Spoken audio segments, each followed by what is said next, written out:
Hi, brothers and sisters.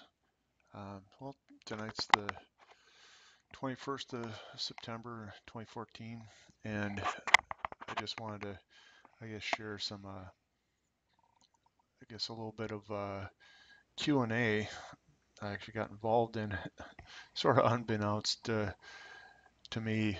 Um, I was watching, as you can see on the screen here, uh, Chuck Missler's Koinonia House is doing Q&A sessions and other sessions, both live and recorded.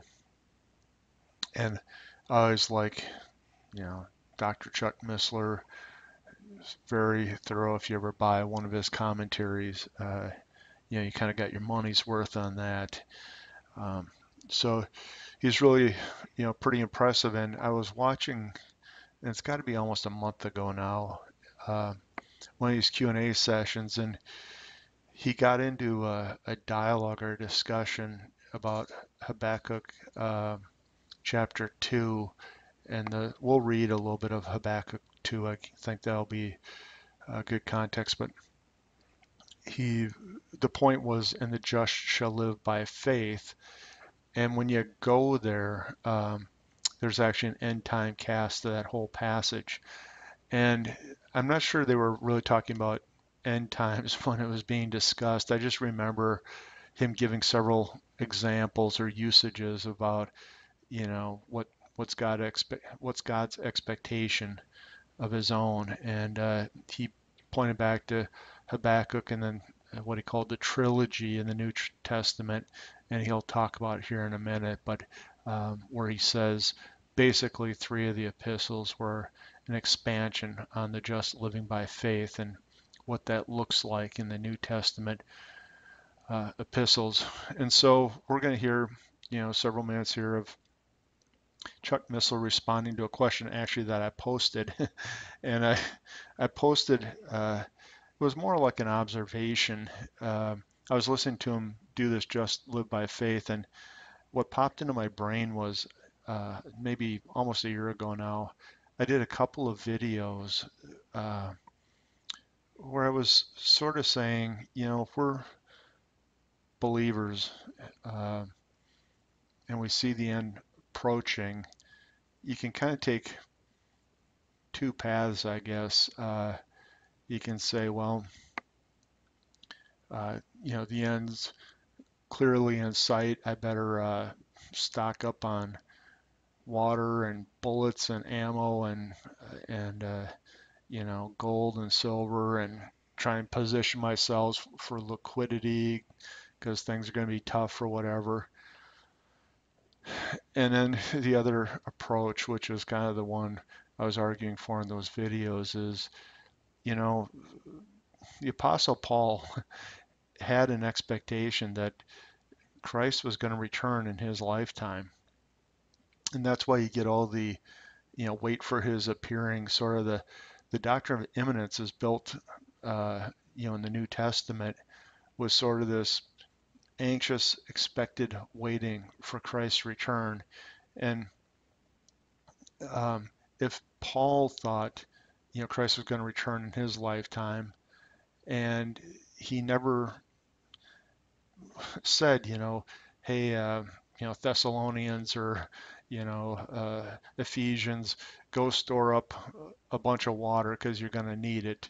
Matter of fact, as people were converting to Christianity, uh, you know, they would basically be shunned by the guilds, which were, the working class, but the working class all had, if you want to say, patron gods of the land. That's why I had all the idols. And so when you became Christian and you denounced all those idols, a lot of times you lost your job. Sometimes you'd get caught into Roman persecution, right? And especially as it got into the later into the first century there and into the second, you very well could end up having to flee for your life because the Roman emperors were persecuting Christians, throwing them to the lions of the Colosseum type of thing. So that's why I just thought it was interesting that Paul doesn't give you this prepping thing physically, and so when uh, Chuck Missler was talking about this Habakkuk, the just should live by faith, um, it dawned on me this these videos that I was doing. Now I'm not, just to be clear, and most of the people who watch this channel now never saw those first two videos anyways, because there's more subscribers now. But the point was, I wasn't advocating to be stupid. We know there's, hurricanes. We know that there's an increase in sinkholes and, you know, tornadoes and every possible thing. And so, whatever you do to normally be ready to get through several weeks of hardship is just prudent in my mind.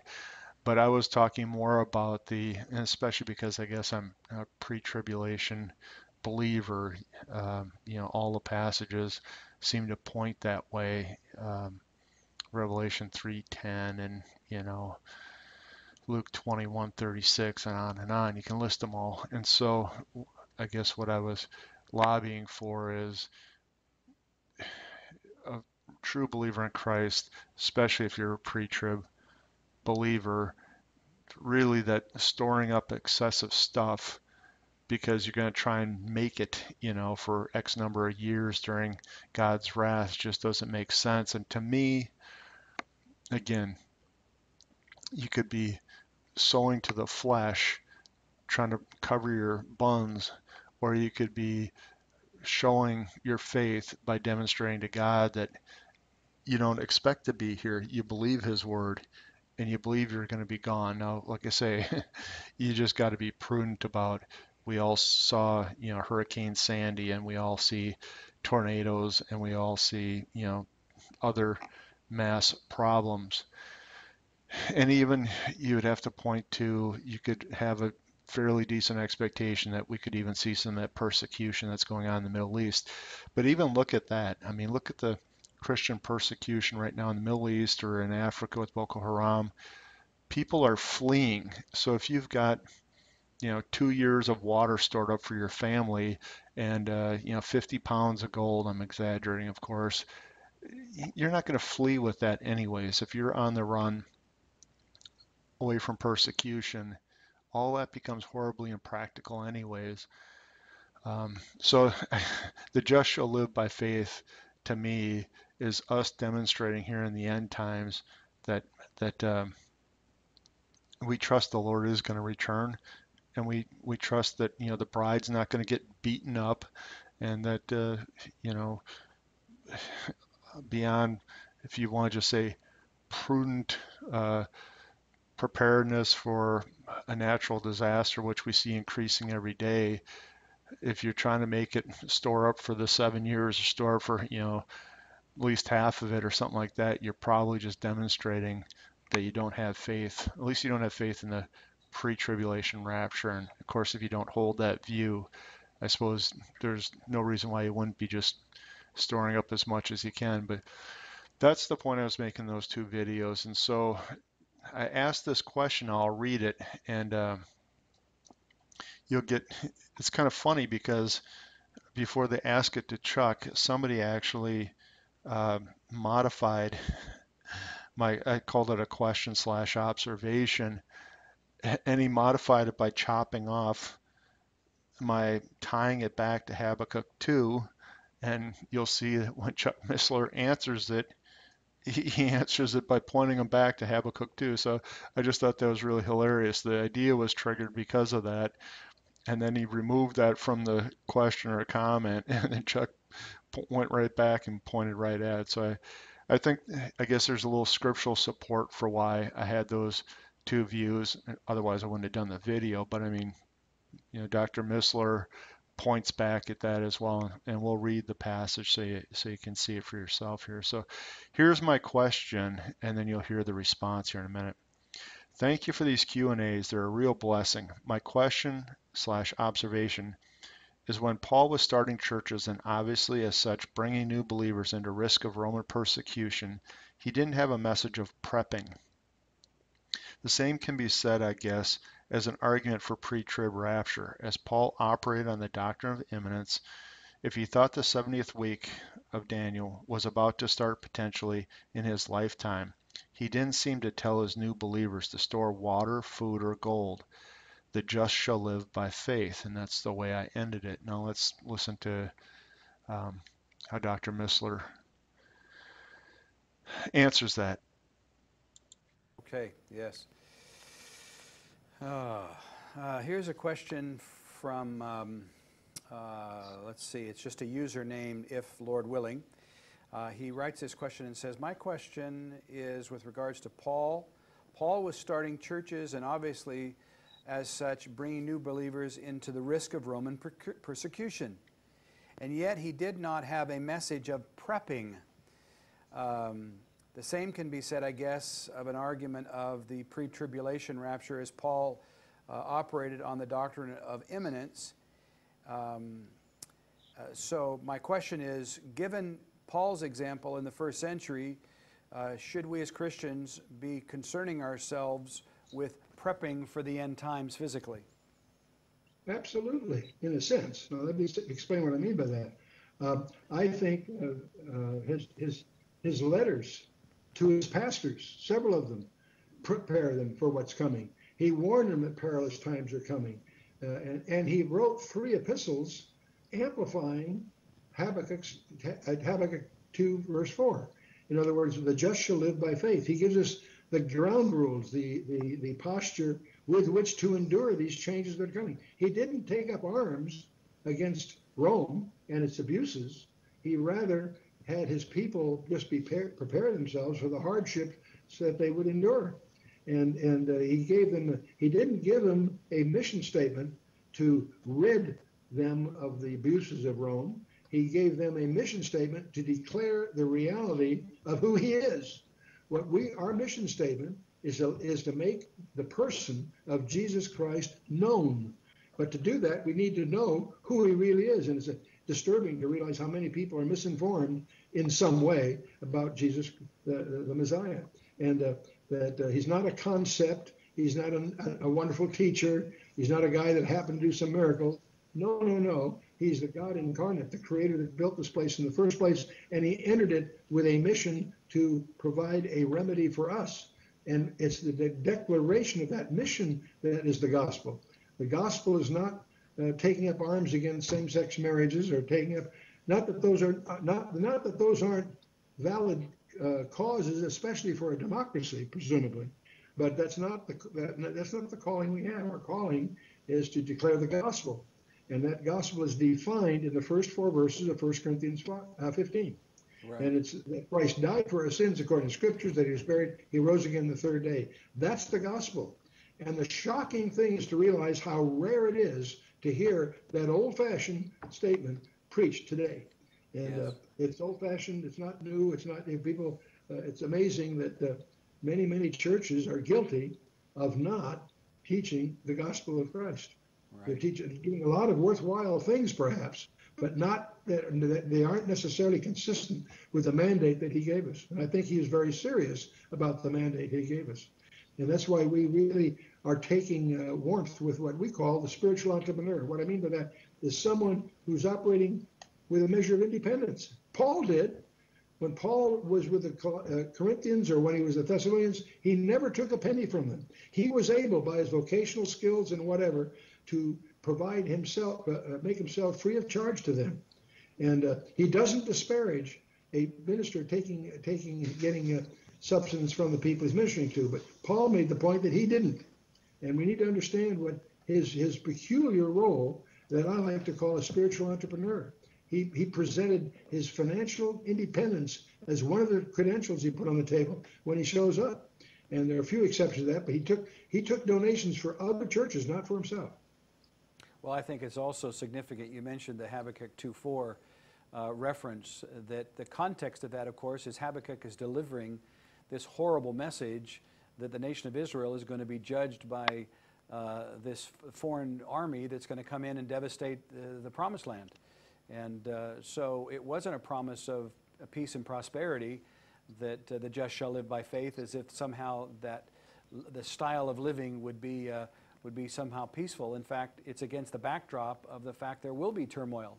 And so it's perfectly appropriate, even within the context in which we look at it today.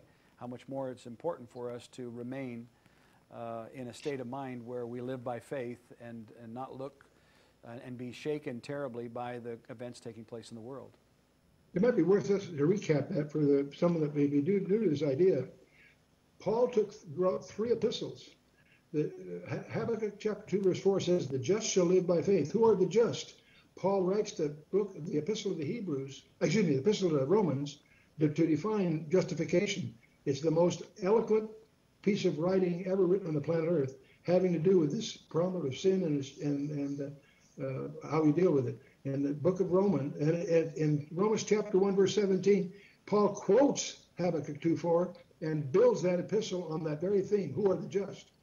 Then he goes to the Galatians. In chapter 3, he again quotes Habakkuk 2:4. How shall they live? And by faith and not works is the main theme there. But finally, they shall live by faith. And he writes the epistle to the Hebrews. And in chapter 10, verse 38, just before the famous faith chapter we call Hebrews 11, yep. He defines it. So he wrote 3 epistles that are a trilogy amplifying Habakkuk 2:4. And he so declares it all the way through because he quotes them and builds that case. So what I'm getting at is that is so important for us today, because I believe Paul's amplification of the Lord's marching orders to us is Habakkuk 2:4. And we have 3 epistles to amplify that we can get our arms around it and begin to apply it to our lives.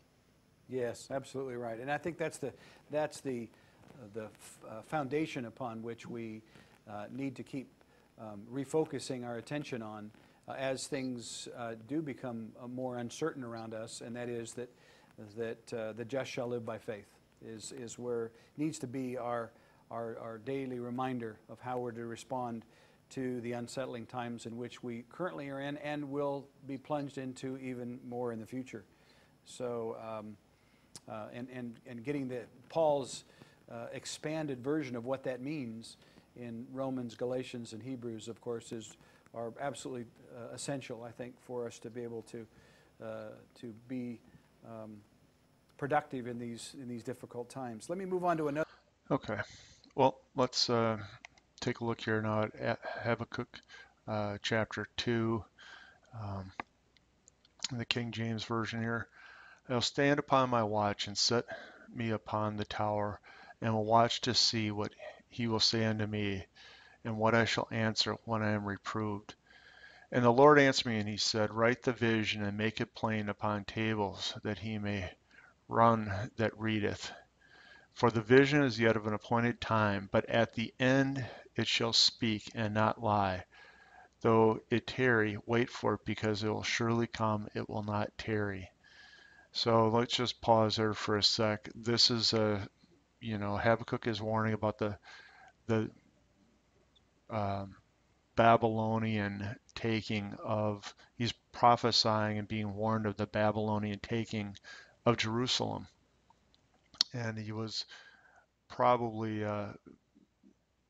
just before Jeremiah and those that were there at the time of the taking of Jerusalem. He was probably prophesying this, maybe a decade or two before, and he was lamenting about how the unjust in Israel and how people were treating each other, and he was pleading to God, why don't you do something?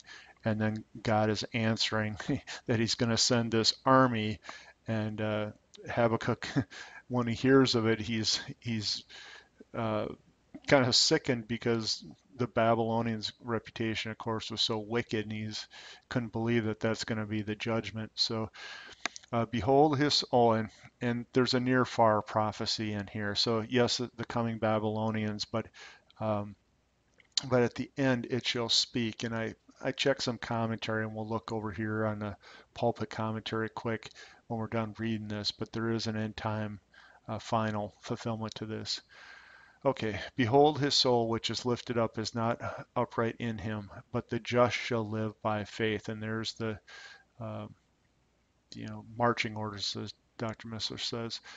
Yea, also because he transgresseth by wine. He is a proud man, neither keeper at home, who enlargeth his desire as hell, and is as death, and cannot be satisfied, but gathereth unto him all nations, and heapeth unto him all people. Shall not these take up a parable against him, and taunting proverb against him, and say, Woe to him that increases that which is not his? How long, and to whom that ladeth up with thick clay? Shall they not rise up suddenly that shall bite thee, and awake that shall vex thee, and thou shalt be for booty unto them? Because thou hast spoiled many nations, all the remnant of the people shall spoil thee, because of men's blood, for the violence of the land, of the city, and of all that dwell therein. Woe unto him that coveteth an evil covetousness to his house, that he may set his nest on high, that he may be delivered from the power of evil. Now, I think that's a curious verse right there. Let's read that in maybe the ESV, just because it's so thick with the the old English. Woe unto him who gets evil gain for his house, to set his nest on high, to be safe from the reach of harm. So I'm not saying that that necessarily is prepping. It could be, you know, that he's getting evil gain. It may be more that they're talking about people that take that which isn't theirs during the time of trouble. But it does show him setting his nest on high, that he may be delivered from the power of evil. So a little of that might have a cast of prepping. Thou hast consulted shame to thy house by cutting off many people, and hast sinned against thy soul. For the stone shall cry out of the wall, and the beam out of the timber shall answer it. Woe to him that buildeth a town with blood, and establish a city by iniquity. Well, that's clearly, um, taking over and overrunning a city. Behold, it is not of the Lord of hosts that people shall labor in the very fire, and the people shall weary themselves for very vanity. For the earth shall be filled with the knowledge of the glory of the Lord, as the waters cover the sea. Well, we know that's, the 1,000-year reign time, right?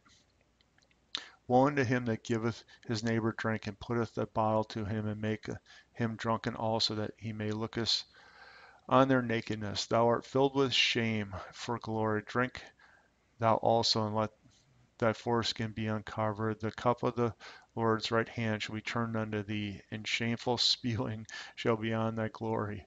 For the violence of Lebanon shall cover thee, and the spoil of beasts which made them afraid, because of men's blood, and for the violence of the land and the city, and all that dwell therein. What profit the graven image that maker thereof hath graven it, that molten image, and a teacher of lies, that the maker of his work trusteth therein to make dumb idols. Woe unto him that saith to the wood, Awake; to the dumb stone, Arise; it shall teach. Behold, it is laid over with gold and silver, and there is no breath in it in the midst of it. But the Lord is in his holy temple. Let all the earth keep silence before him. So there you can definitely see, this is more end times oriented, but uh, you know, he was prophesying also the Babylonian uh, taking of the city Jerusalem, and that's more clear, I think, in one in particular. Now let's look at the end times part of this. Let's see here, down a little bit from here. Um,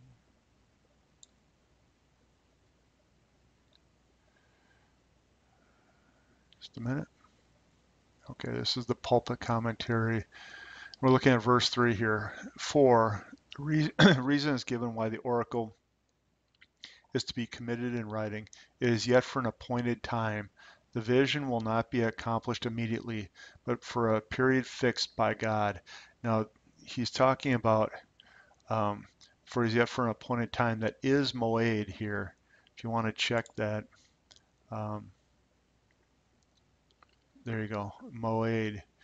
So is that judgment actually, well, did it happen? I don't know the answer to this. Did it happen? Um, and an appointed moed or feast time. back when the Babylonians first overtook Jerusalem? I guess I'd be curious if it did. And is that pointing us to something about, but at the end, and it's the utmost end. So that is the end of, you know, our current dispensation. Here's what I believe that's talking about. Okay. Others explain pointeth to yet a future time, but is at the end shall speak. The verb is literally uh, breathes or pants, hence the clause is better rendered it and it panteth, equivalent to hasteneth toward the end. The prophecy personified yearns for its fulfillment in the end, not merely a destruction of the literal Babylon, but in the time of the end, the last time, the Messianic age, and we actually saw that down below. That was a lot more clear. When the world power typified by Babylon should be overthrown, and not a lie, it deceiveth not in vain. It will certainly come to pass. Wait for it, the vision and its accomplishment, because it will surely come. So there's a double guarantee of the end time uh, Babylon. And it does speak of the whole world down below as well, so you get that. And the author of the epistle to the Hebrews, and this is what Chuck Missler was talking about, quotes the Septuagint version of this clause, applying it to the last coming of the Messiah. Okay, so there, what I thought was important is I was hearing him talk about the just shall live by faith, and he was using these analogies a few weeks ago, and it prompted me just to write that comment. And as you heard there, when it got, uh, replayed to Chuck, he had changed and chopped off my reference to Habakkuk 2, and it was funny. The very first thing that Chuck did was turn around and say, well, the just shall live by faith, which is Habakkuk 2. Um, so hopefully that, and now I know some subscribers, I want to say this, of this channel, one in particular I'm thinking of, had a strong uh, inclination from the Lord that he was supposed to uh, build up, a bunch of preps. And it wasn't for himself. I talked to him on the phone a couple of times. He specifically said he got the strong impression the Lord was telling him he was supposed to be doing this because after he's gone, the Lord's going to direct people to it. And so, don't ever, if the Lord tells you to do something, do it. And so, I don't want any of this video or any of the other videos to speak against that for sure. But I'm saying in general, I like this principle of the just shall live by faith. I think applies to the end. It's found in an end time setting, and that's what triggered my brain. And when I asked the question, I was making the comparison to Paul, who had an expectation that the end was going to come in his lifetime, and he wasn't running around to the, like I say, the Ephesians or the Galatians or the Colossians or whatever, and saying, store up, 3 years worth of water and get a bunch of gold and whatever. Matter of fact, I forget which city it is, one of the poorest ones. He was encouraging them to keep giving to the churches in Jerusalem, and he was using them as an example that they basically, out of their poverty, they gave. And so, you could almost say the opposite. Paul was encouraging some of these early formed churches to give to the last dime because they were giving unto the Lord. So, okay, I think I covered all the bases on that one. And I guess, Saints, I don't know. We're getting close. I think we're just getting close. And I guess, walk by faith. And you heard Dr. Missler there give the gospel presentation out of 1 Corinthians 15, was it verses 1 through 4. But if you haven't accepted Christ as your personal Savior, you just need to consider that now, because I really think we're in that time where we could expect the Lord coming at any time. And I'm just going to leave you with that. If you want to know more, private message me, and I'd be happy to get into it with you. All right, Saints, have a good week. If Lord willing, we'll see you next video.